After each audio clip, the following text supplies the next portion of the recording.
Okay, so in this quick exercise, we're going to do the work with some effects and some still images, and we're going to do the sort of a blur, dissolve, morph transition effect. So I'm just going to go ahead and use these clips. Of course, you can do this with any clips you want.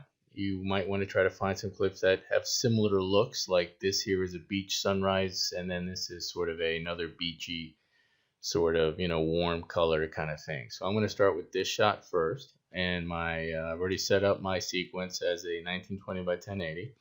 I bring that down.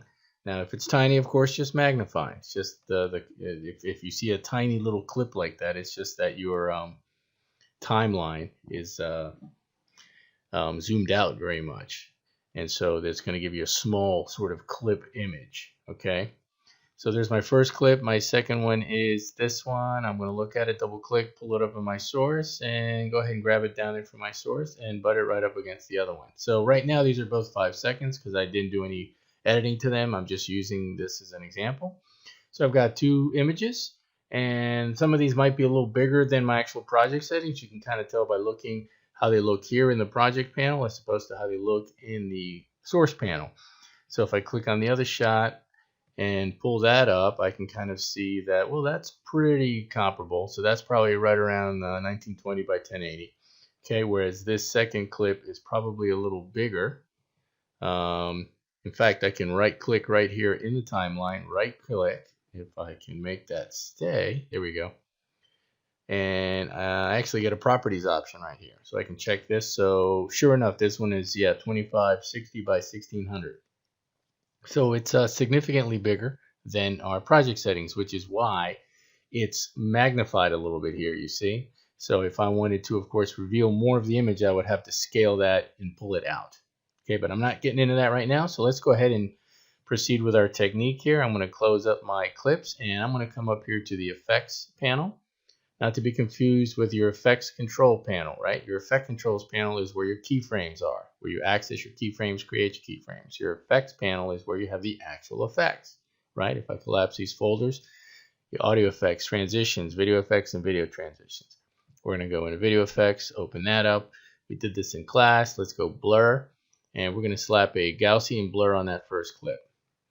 Boom, put it right on, and because I have that clip selected, which you can see right up here, it pops up in the sort of directory here. Okay, so I'm going to basically go towards the end of this clip, right? And I'm going to use my arrow keys, and if I see that next clip, I'm going to go back 1 frame, and that will confirm that I am still on the first clip. So I'm going to, on Gaussian blur, I'm going to select blurriness as really the only attribute I'm going to mess with here. And at that keyframe, it creates a keyframe. I'm going to click that value and type in 600. Okay, depending on the image you're working with, that value may vary. This is just an example. Okay, so from here, I'm going to go back about 1.5 seconds. And again, these numbers can vary. You might make it a second, maybe 2, depending on how slow or fast you want this effect to be created.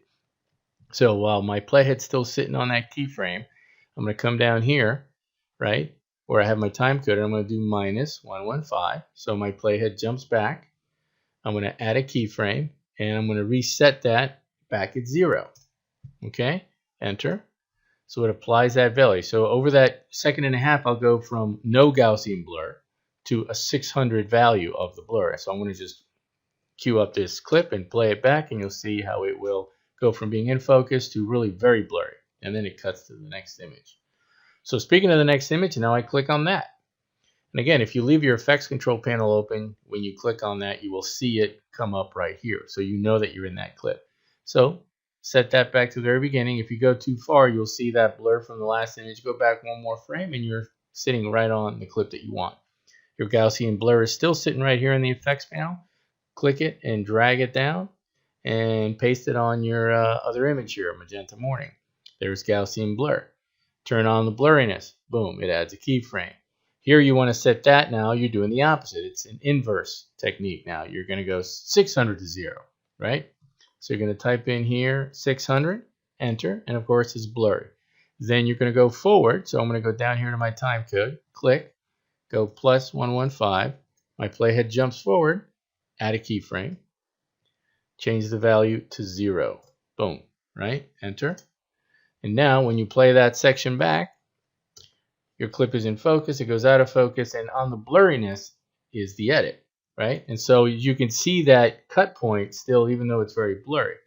But you can see they're kind of similar colors, kind of a similar palette.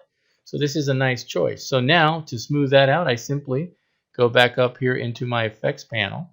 I'm going to collapse my video effects for a minute. And right below that is my video transitions folder.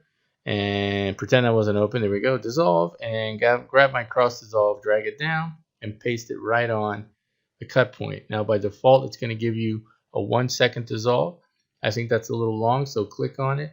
And there it is. And set it at 20. Just type in 20 and click OK.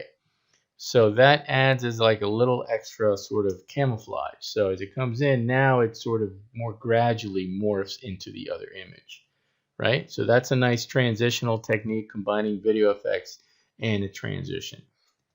And beyond that, you can of course click on any one of these clips and then go ahead and add a move. So I'll go ahead and do that real quick. I'll go to the very beginning, set my scale. I'll leave it at 100 there, and then I'll go forward. And you can see up here in the effects window where the transition starts coming in.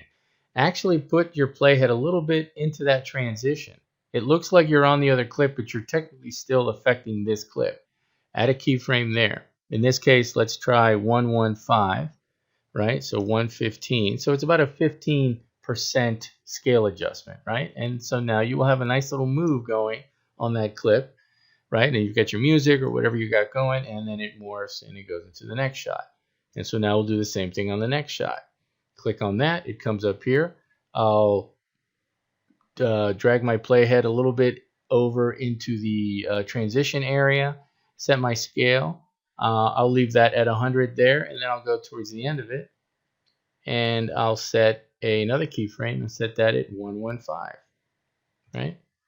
And so now I've got two clips with a nice smooth little motion effect. Again, this is, you know, the pacing, and it morphs into the other image, and that's also moving. So we've got a combination of motion effects, video effects, and a transition. So it's kind of a nice little trifecta, and that's a good example of using Premiere. So we'll move on to some other techniques in the following tutorials, and we'll see you there.